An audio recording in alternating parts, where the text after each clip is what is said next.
말씀 제가 공독해 드리겠습니다. 오늘 성경 말씀은 사도행전 2장 1절에서 4절까지의 말씀입니다. 사도행전 2장 1절에서 4절까지의 말씀 제가 공독해 드리겠습니다. 오순절이 되어서 그들은 모두 한 곳에 모여 있었다.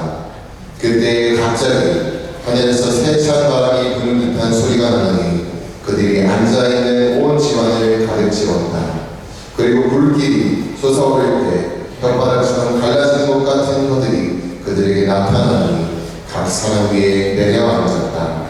그들은 모두 성령으로 충만하게 되어서 성령이 시키시는 대로 각각 방언으로 말하기 시작하였다. 이는 하나님의 말씀입니다. 아멘. 우리 강사 목사님 올라오셔서 또 우리 세 번째 집회 시간 한 곳에 모인 사람이라는 주제로 말씀을 하시고 우리 큰 박수로 환영해 주십시오.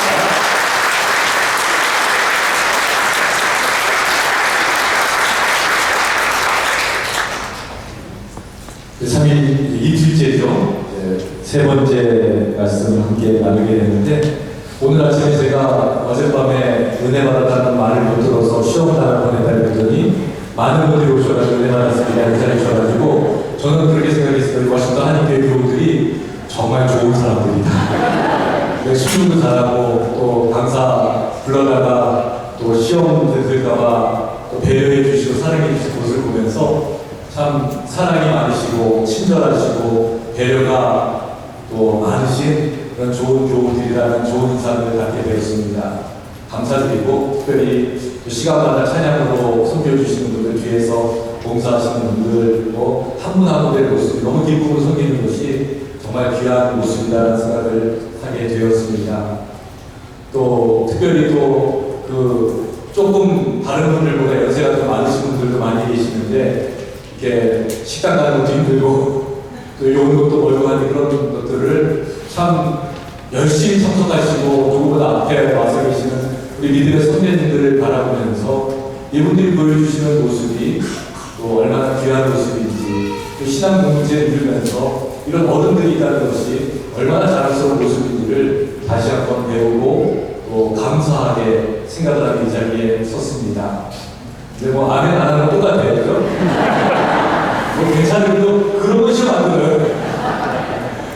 제가 어떤 한국에서 연세가 좀 많으신 은퇴를 얼마 안 남겨주신 목사님이 계셨는데 호랑이 목사님으로 소문나고 옛날 뭐 어른들 목사님 그런 거 많이 계시잖아요. 뭐 그냥 화내고 막 뭐라고 막 직접적으로 이야기하고 소리치고 아주 뭐 교인들이 볼 때는 호랑이 목사님 무서워서 벌벌 떠는 목사님인데 한번 예배를 마치는데 이 목사님이 뭘 찾더라는 거예요. 친교실에 가고 뭐 교육관에 가고 사무실에 가고 문당에 왔다 갔다 하면서 아래에서 왔다 갔다 하는 걸 찾는데 이제 장로님들이 목사님을 찾으니까 도와드리려고 목사님을 찾으세요? 물어봤더니 목사님 하시는 말씀이 설교를 했는데 은혜 받았다고 하는 사람이 하나도 없어. 그러면서 찾아다니는 거예요. 근데 저는 생각할 때 옛날에 들었을 때는 뭐냐 목사님도 외로워졌나 보다 격려가 필요한가 보다 생각을 했는데 지금 생각해보니까 그게 아닌 것 같아요. 그 목사님이 뭐 은퇴 앞두고 은혜 받았다는 말이 뭐가 그렇게 중요하게 제가 여기 와서 저는 가면 끝인데 그냥 다른 건 어떻게 안 받으면 어때요? 그럼 뭐 여러분들 사정이고 나머지 책임 우리 김 목사님이 지금 되는 거고 저는 그냥 그렇게 가면 되는데 그 목사님이 남기셨던 그 말 속에서 제가 느끼는 건 뭐냐면 은혜는 찾는 거다라는 거예요. 우리는 그냥 가만히 있으면 은혜가 찾아온다는 거로 생각하자. 물론 은혜는 하나님이 그냥 져주시는 선물인 건 분명해요. 하지만 성경도 말하기를 보라 지금은 은혜 받을 만한 때요 지금은 구원의 날이로다 그러잖아요. 은혜 받을 만한 때는 어떤 때예요? 내가 가만히 앉아 있어서 은혜가 저절로 오는 게 아니라 하나님이 주신 은혜를 사모하고 기다리고 찾을 때 그 은혜가 이 자리에 임하시는 줄로 믿습니다. 이게 하나님이 주시는 은혜 찾는 거예요. 물론 우리는 뭐 찬양할 때도 말씀 들을 때도 은혜가 있어요. 낮에는 낮에대로의 은혜가 있고요. 밤에는 밤대로의 은혜가 있어요. 인생이 좋을 때는 좋을 대로의 은혜가 있고요. 어려울 때는 어려울 대로의 은혜가 있습니다. 그런데 더 중요한 것은 인생이 힘들 때잖아요.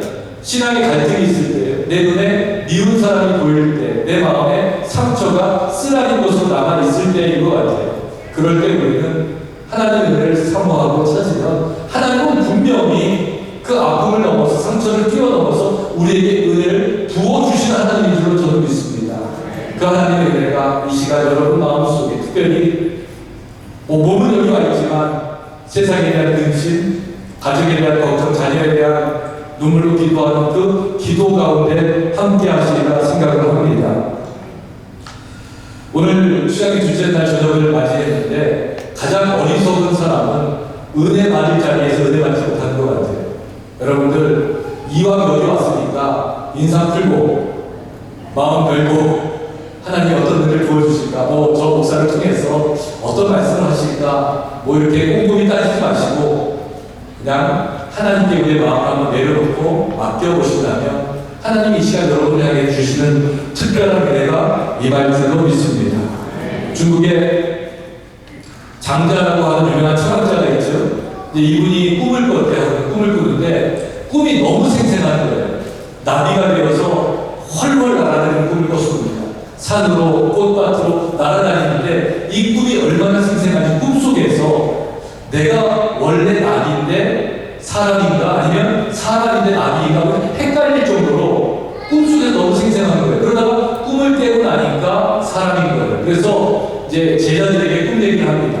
내가 어젯밤에 꿈을 꿨는데 너무 생생해가지고 내가 나비인 줄 알았어. 근데 일어나 보니까 사람이네. 그랬더니 제자들이 무슨 또 스승님도 쓸데없는 꿈을 꿔가지고, 그러니까 우리말로 하면 무슨 꿈이에요? 그런 거 있잖아요. 변몽이라고 그런 꿈을 꿔가지고 여기 와서 그런 말 합니까? 그랬더니 이제 장자가 제자들에게 이렇게 가르치는 거예요.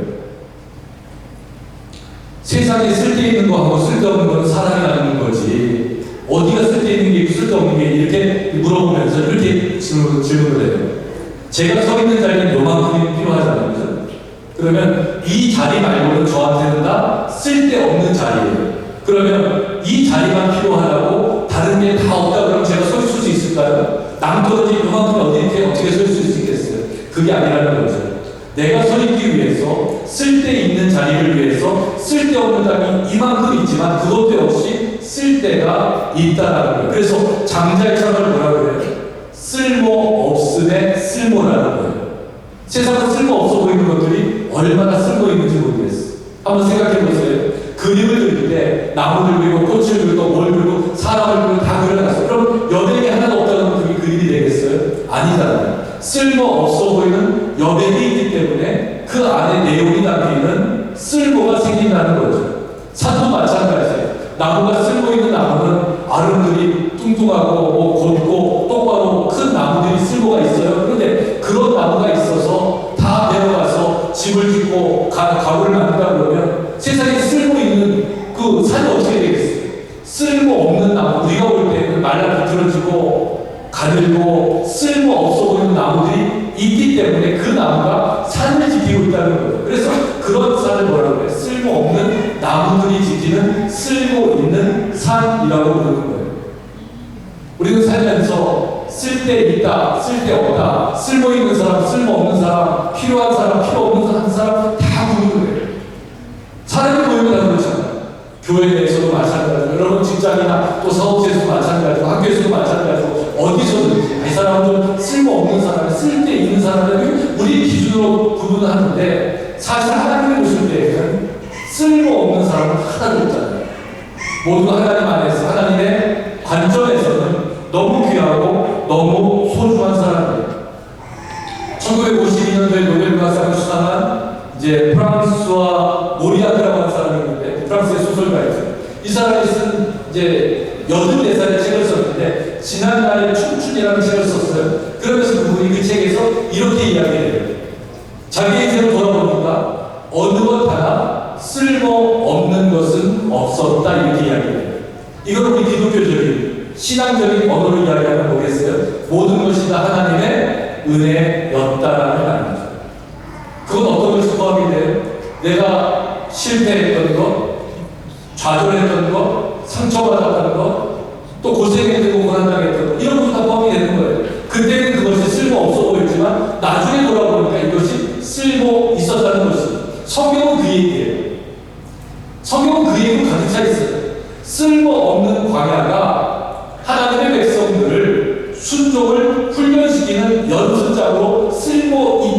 있다는 게 이게 성경에 나오잖아요. 그렇게 쓸모없어 보이는 폭풍우가 몰아치는 바다가 하나님의 순종과 하나님의 사명을 회복하는 바다로 쓸모 있게 되었다는 이야기가 성경에 나오잖아요.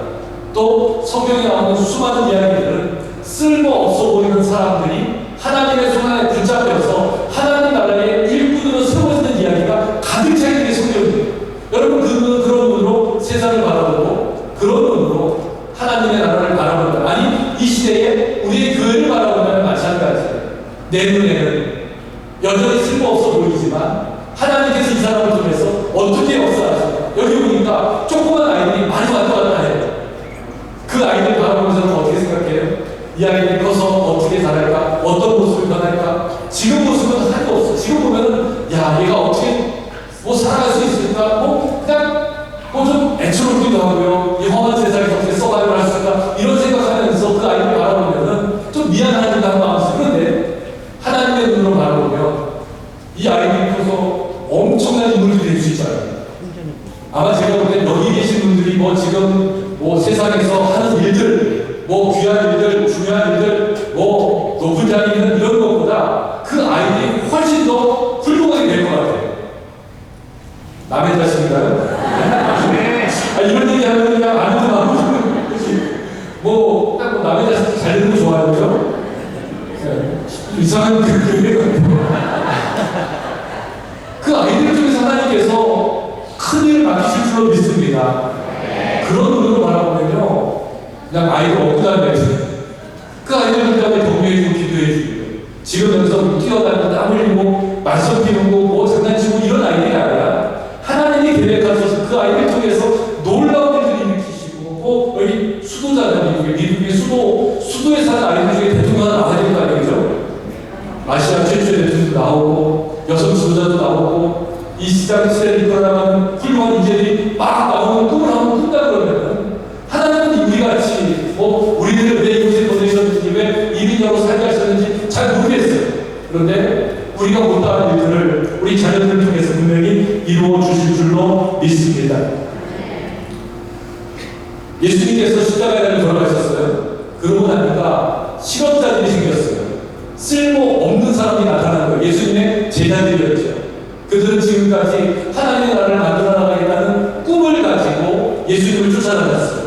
곧 그렇게 될 것 같았어요. 그리고 예수님이 하시는 기적, 예수님이 하시는 말씀, 가르침 이런 거를 볼 때마다 야 이제 하나님의 나라가 임하는구나, 예루살렘이 회복되겠구나 이 꿈을 가지고 기대를 가지고 예수님을 쫓아다녔는데 예수님께서 하루아침에 무참하게 십자가에 달려 돌아가시고 나니까 이들은 자기의 꿈을 잃어버리고요, 자기 자리를 잃어버리고요, 이제는 쓸모없는 사람이 되어서 삶의 자리로 돌아갔잖아요. 그들은 무서워서 문을 잠그고 있었고요. 고기잡이로 하러 가가지고 옛날 모습 그대로 살고 있었다고 성경은 기록하고 있어요. 그런데 그들 가운데 예수님이 오셨어요. 부활하신 예수님이 오셨다. 우리는 너무 잘 알고 있지만 사실은 신학적으로 볼 때에 이 사실은 굉장히 중요한 사실을 이야기해요. 우리는 예수님이 오신 것을 인간의 몸을 입으신 하나님께서 오셨다는 것을 알고 있어요. 그리고 예수님께서 십자가에 돌아가시고 부활하셨다는 것은 다시 인간이었던 하나님 예수님께서 하나님의 가정에 올라간 것을 우리는 이해를 해요. 왜 하나님은 하나님이십니까? 그런데 그 하나님께서 부활하신 다음에 사람들 틈에 오셨다. 이제 이게 사도행전에 나오는 이야기인데 사람들 사이에 함께 모이사라는 이야기. 모인다는 것이 중요해요. 왜냐면요, 모이는 것은 비슷한 사람들이 모이는 거잖아요.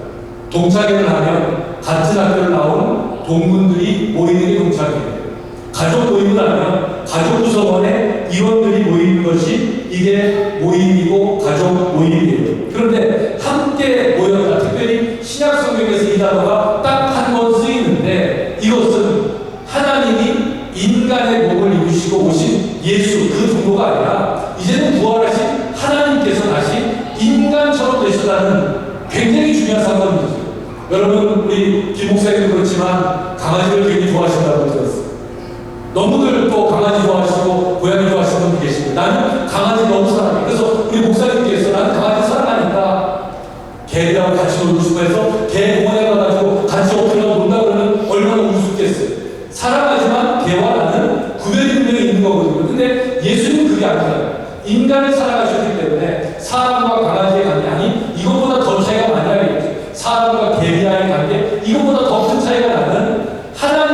예수가 부활하신 몸으로 우리의 삶 속에 찾아오시는 것이죠.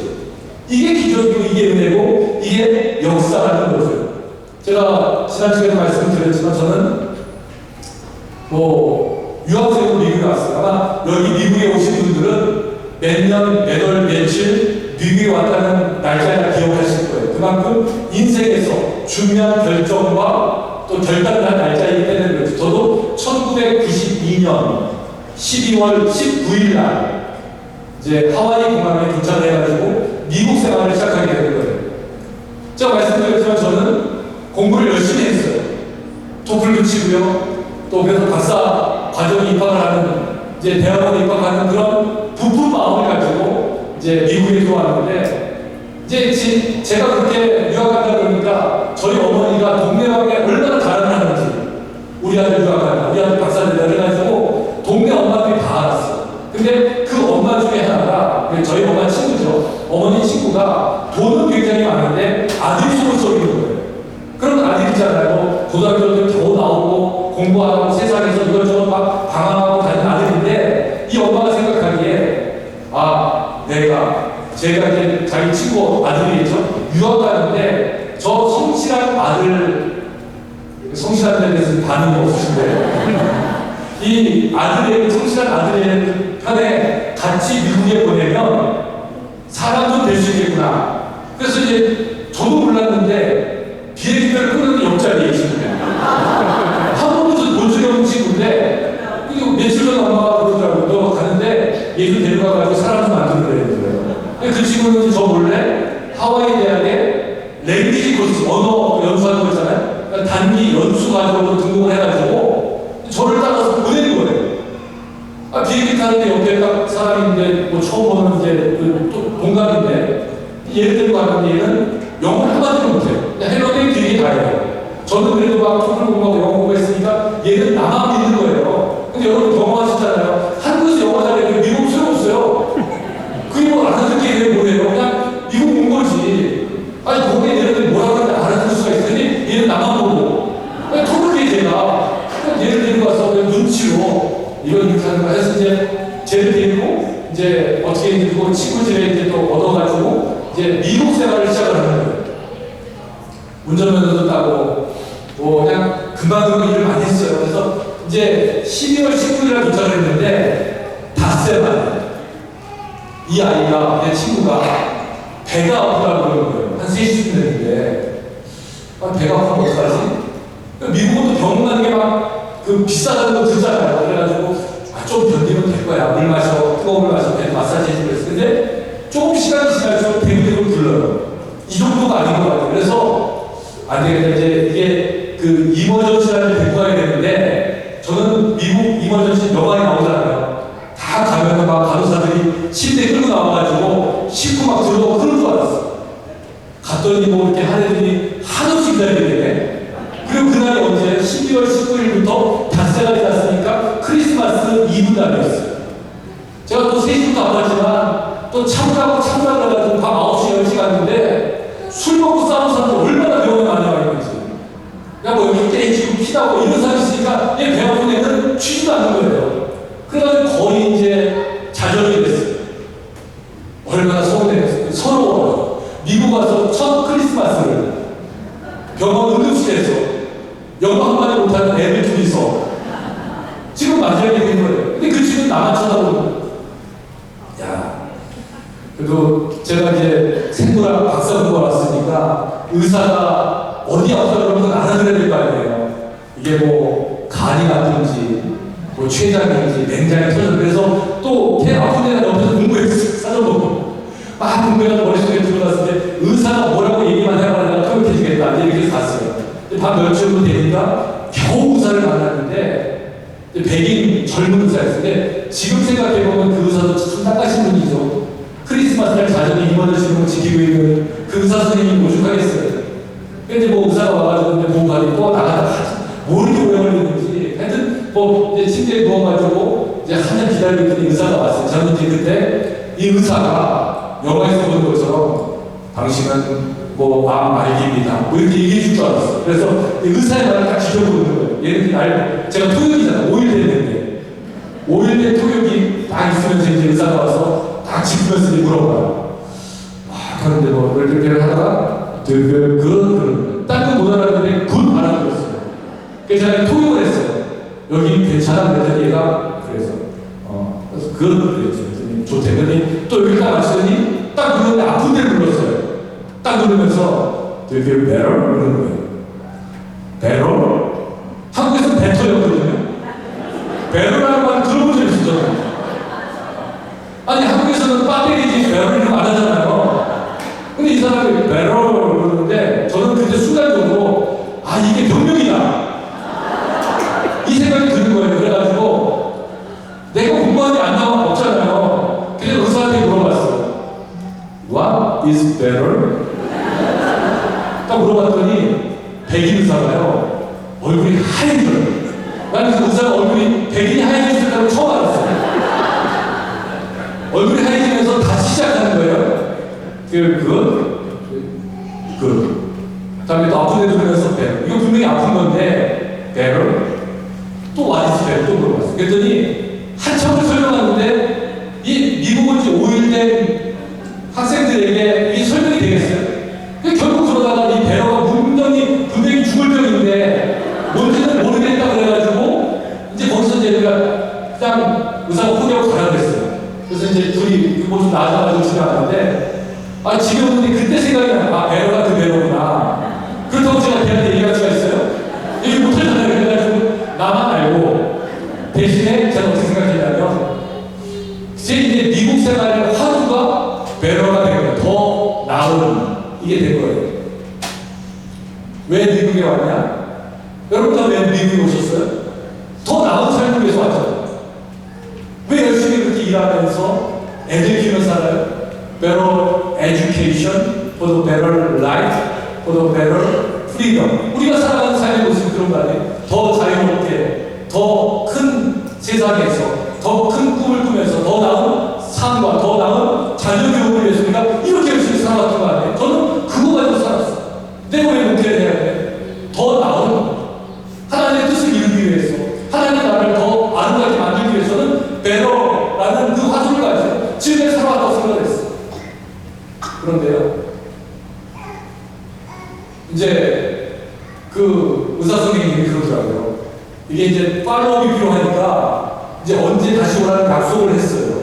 며칠에 오라고 했는데 그날은 그 통역이 좀 바빠가지고 못 갔어요. 그래서 이제 그 친구 혼자 와서 제가 그랬어요. 너도 이제 미국 생활 독립해야 돼. 혼자 가서 할 수 있어. 해봐. 근데 이 친구가 용기를 가지고 갔어요. 근데 이 친구가 똑똑해요. 나중에 이제 제가 혹시 까먹을까봐 그러는데 늘 이런 얘기하면 그 친구가 어떻게 됐는지를 굉장히 궁금해 하시더라고요. 하여튼 성공했어요.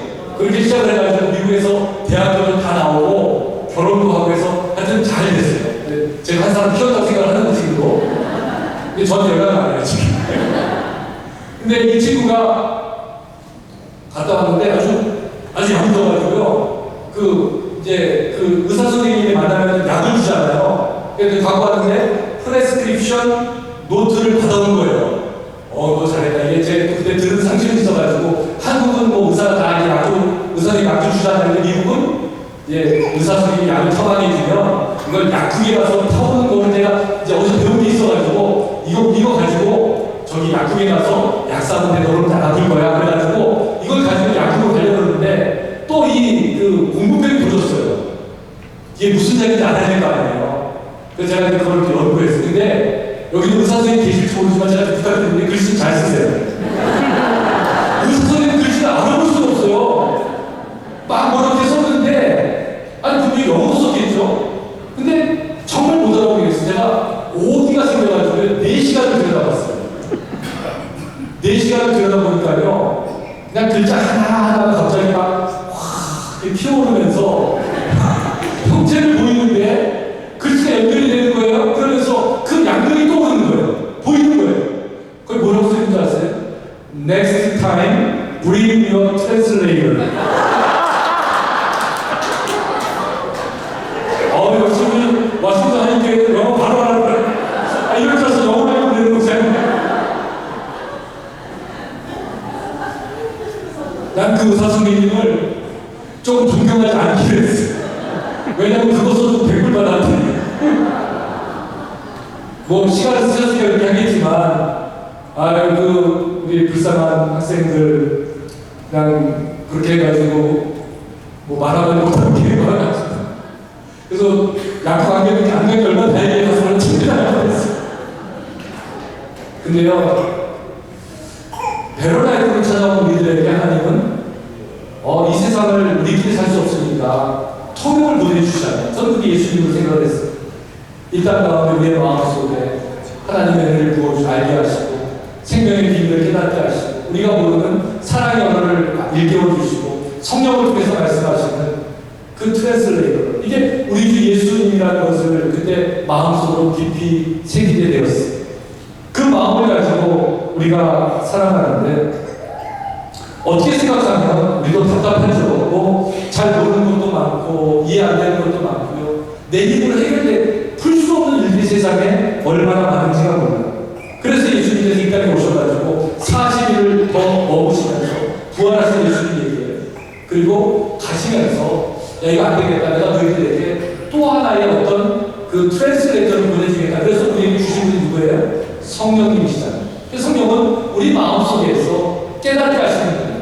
우리 마음속에서 우리를 아시는 분이시고 우리가 기도할 것도 우리를 생각나게 하시는 분이시고 우리를 인도하시는 분이 성령님이시다 이렇게 이야기합니다. 그런데 성령께서 이제 오실 때를 우리가 이제 펜타코스트 오순절 이렇게 부르잖아요. 그거는 이제 예수님께서 부활하신 다음에 한 일주일 정도 있었어요. 왜냐하면 그전 6월절 날 십자가를 돌아가시고 그때부터 50일이니까 예수님은 돌아가신 다음에 부활하셔서 40일간 머무셨고 한 일주일 지난 다음에 이제 예수님께서 이제 성령을 보내주시는 그 날짜가 되는 건데 그 일주일 동안 제자들은 두려움 속에서 떨려 있었을 거예요. 그런 제자들에게 예수님 이제 성령께서 오시는 장면이 바로 오늘 성령의 이야기이죠. 오순절 성령 강림 사건이 굉장히 중요하죠. 우리 신앙생활에서는 사실은 뭐 이렇게 다른 절기들 뭐 부활절 그래서 성령을 받은 사람들, 성령 충만한 사람들은 그 하나님을 늘 마음속에 모시고 살아가는 거예요.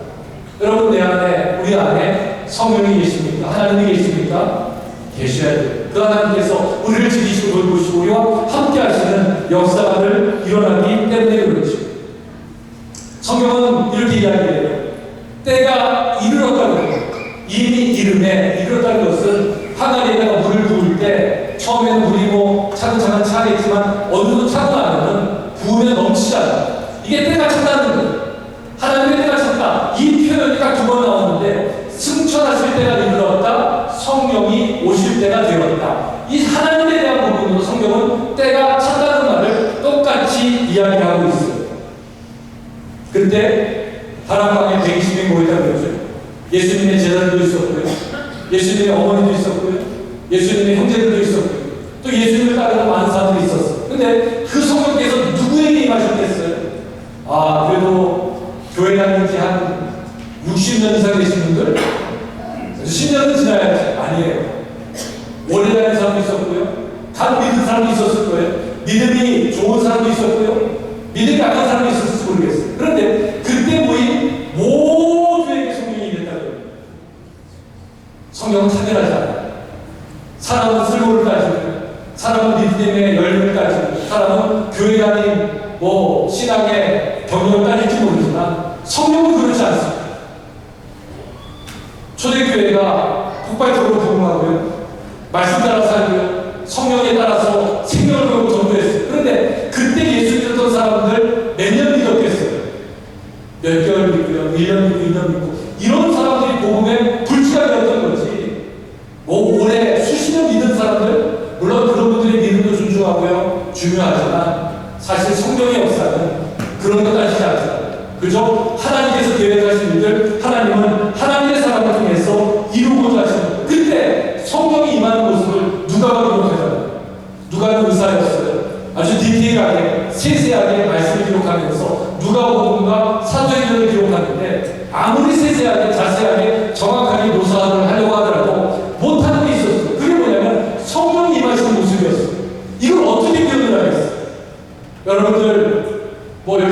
가운데 여행하시면서 놀라운 광경 보신 분들이 계시죠. 예를 들어서 뭐 서부 쪽에 있는 그랜드 캐니언이 유명하잖아요. 제가 그랜드 캐니언을 보고 왔어요. 여러분에게 설명하고 싶어요. 안 가보신 분들에게 설명하는데 그랜드 캐니언은 뭐냐? 여기서부터 저기까지 거리가 수도 없이 멀어. 땅속은 얼마나 깊은지 몰라. 여러분 그래서 이해가 되겠어요? 이해가 안 되죠. 어려운 거예요. 마찬가지. 성령은 임했는데 성령이 임한 모습이 있는데 이걸 설명할 방법이 없는 그나마 누가니까 아주 디테일하게 어떻게 이야기해요? 급하고 강한 바람 소리 같은 게 있습니다. 혀같이 갈라진 불이 각 사람의 머리 위에 떨어졌다는 거예요. 그런데 이 누가가 참 체계적으로 말을 하면서 이렇게 잘 설명하는 게 뭐냐면 바람이라고 그러지 않고 불이라고 그러지 않아요.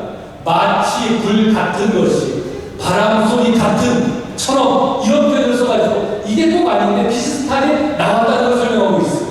그런데요, 그 상황, 그 모습은 정확하게 묘사할 수 없을지 모르지만 그로 인해서 일어났던 성령 충만의 결과는 분명하게 말하는 거예요. 그건 뭐냐면 같은 방언으로 말하게 하셨다는 거예요.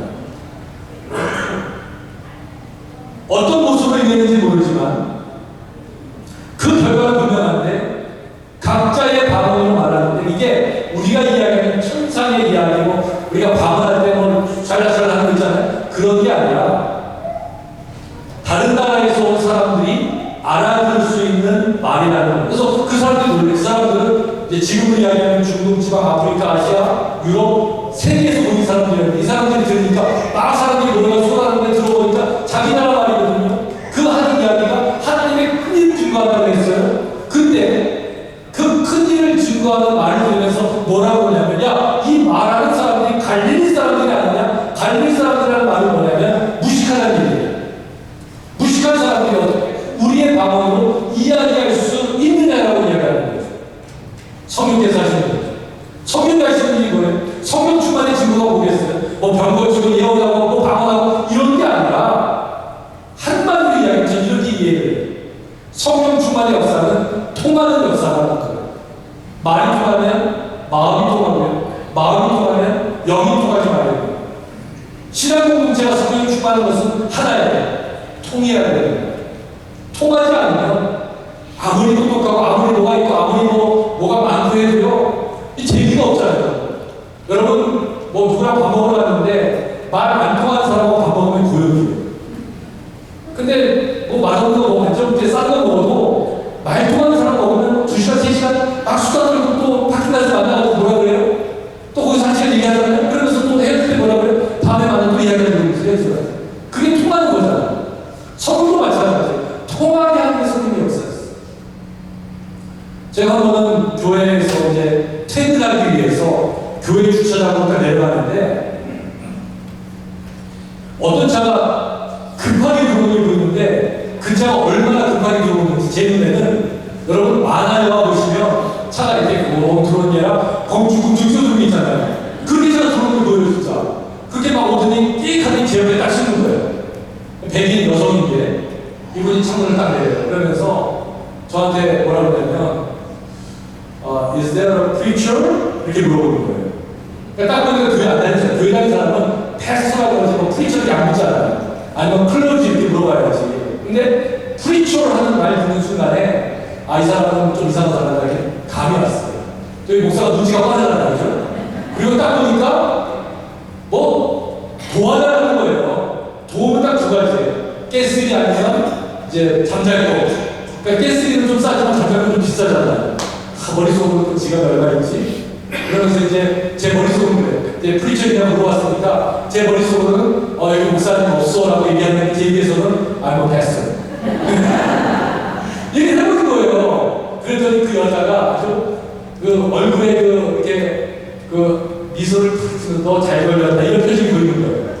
그러니까 오죽 불안한 게 있겠어요. 교회마다 갔겠지요. 근데 누가 만나주겠어요. 근데 뭐 백인 여성이 미국 교회 많이 있는데 한국 교회 파킹가서 들어와서 한국 사람 보고 목사를 찾고 거기다 목사라고 했으니 너 잘 만난 거 아니에요. 그래서 저는 또 그러면서 딱 보니까 차 주제를 보니까 옷까지 서류 뭐 그냥 난장판이에요. 그러니까 홈리스예요. 한마디로 이야기하면 저 머리가 엉켜져 있고, 뭐 아주 그냥 그 불량한 모습에 그냥 뭐 담배 하는 누가 술 하여튼 굉장히 지저분하고 이렇게 표현할 수가 없는 그런 모습 몰골 하고 저한테 이제 너 잘 만났다고 이제 저를 만난 거예요. 그래서 제가 이제 형 이제 또 얼마 줘서 보내야 되나 이제 생각을 하고 있는데, 그래서 이제 물어봤더니 그래서 뭐가 도움이 필요하다 했더니 저한테 물어보냐면 Can you pray for me? 이런 거예요. 기도를 해달라는 거예요. 근데 저한테 그게 더 어려웠어요.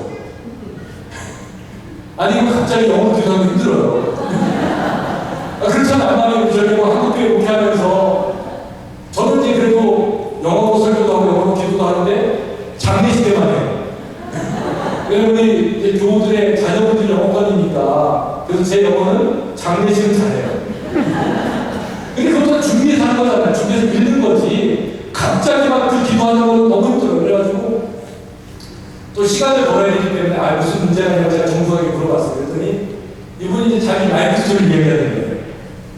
자기가 원래는 가정도 있었고 직장도 있었고 다 있었는데 뭐 이렇게 되면 저렇게 돼가지고 직장이 쫓겨나고 자기가 쫓다가 떠나고 가지고 떠나고 그래서 내가 어쩌고 이렇게 산다고 하면서 결국은 뭘 위해서 기도하려고 하냐면은 자기가 엔자이어티 디스오더가 있다는 거예요. 그래서 이거를 좀 위해서 기도해주면 좋겠다.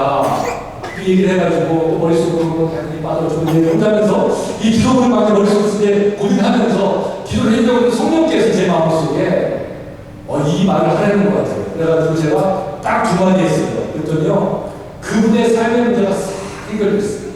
제가 영어를 했거든요. 그래서 제가 그때 처음 깨달았어요. 제가 영어를 그렇게 잘하는 사람을 처음 알았어요. 이 두 마디 했는데 그분의 인생이 완전히 바뀌어버렸어요. 제가 이제 그 여자분이 그러는 거에 내가 인생에 이런 문제가 있었고 남편은 이것 때문에 뭐 가족 폭력도 있었고 내 앵자리 있었기 때문에 애들은 나를 버리고 직장에 쫓겨나고 막 하소연을 해요. 제가 성령께 주시는 딱 두 마디 있어요. 영어로 그것도 미투.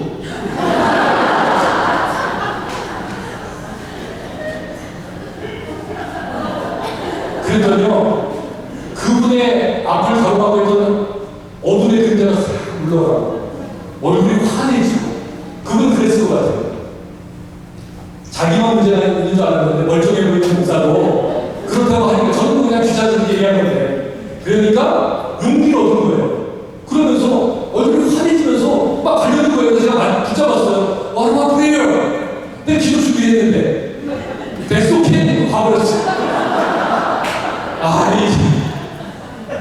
그러면 제가 깨달은 게 있어요. 사람은 다 통하는 사람을 원하는구나. 그렇잖아요. 말이 통하고 마음이 통하고 영이 통하면 내 인생의 문제가 어떻고 언어가 어떻고 문화가 어떻고 삶이 어떻고 아무 문제가 없어요. 그러니까 알아듣고 들어주고 날 위해서 이렇게 해줄 수 있는 한 사람이 그 인생에 필요했던 건데, 그 사람을 못 찾아가지고 그렇게 헤매면서 남의 그 한국교회 주차장까지 와가지고 대기 여성이 자기 이야기 들어달라고 말도 안 통하는 한국 목사에게 그렇게 하소연하다가 미투 이 한마디 듣고 얼굴이 펴서 나가는 걸 보면서 이게 통하는 역사는 이런 거구나 생각합니다. 여러분, 교회가 그런 데가 아니겠어요? 삶에 뭐 어려운 것도 있고 때로는 내 마음대로 안 되는 것도 있고 어디서부터 풀어야 될지 모르는 그런 인생의 문제도 있어요. 그런 삶의 현실들이 교회에 와서 나를 알아주고 내 이야기 들어주고 나를 위해서 기도해 줄 수 있는 한 사람을 만난다. 그 인생들은 내 인생이 바뀔 수 있는 이게 교회가 아니고 뭐겠어요. 우리 와시도 한인교회가 그런 교회가 되실 주의로 축원합니다. 정말 그렇게 돼야 될 것 같아요. 여러분들, 뭐 그냥 이렇게 열심히 살고 잘 살려고 왔는데 여기서 뭐 아둥바둥 뭐 이렇게 얼굴 붉히면서 살 필요가 뭐 있겠어요. 그죠? 하나님 은혜 받고 사랑하고 행복하고 감사하고 이런 배우가 아니에요. 그래서 우리는 어떻게 생각했어요? 저도 뭐 옛날에 젊었을 때는 성령 충만 그러면 막 뜨겁게 기도하고 통성으로 부르짖고 아주 그냥 나무를 뽑아야지 성령이 오는 줄 알았어요. 근데 보니까 바울이 그렇게 얘기 안 하더라고요. 바울이 성경에서 뭐라고 하는지 아세요? 데살로니가전서 5장 5장에서 성령을 소멸하지 말아요. 소멸은 끊지 말라는 거잖아요. 끊지 말아요. 그럼 성령을 킬 수가 있겠구나. 그래서 우리 여러분 자동차 타면은 시동 걸 때 이그니션이라고 하잖아요. 또 가스스토브에 불을 탁 키면은 타다다다다 불이 확 붙잖아요.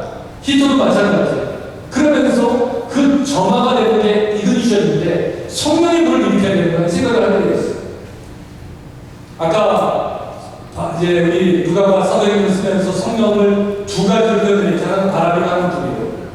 전 이 생각을 해봤어요. 우리가 성령의 불을 입혀야 되는데, 성령 충만해야 되는데, 이거를 가로막고 있는 게 있다는 거죠. 우리 안에 있는 교만한 마음들, 이기심, 죄악들, 이런 것들은요, 성령이 임할 때 내려오던 불로 다 태워버려요. 성령이 임할 때 불던 바람으로 다 날려버려요. 그러면 우리는 통하는 역사가 남는 건데, 왜 통하지가 않아요? 아직까지 가로막고 있는 것들이 우리 삶 속에 얼마나 많은지 모르겠어.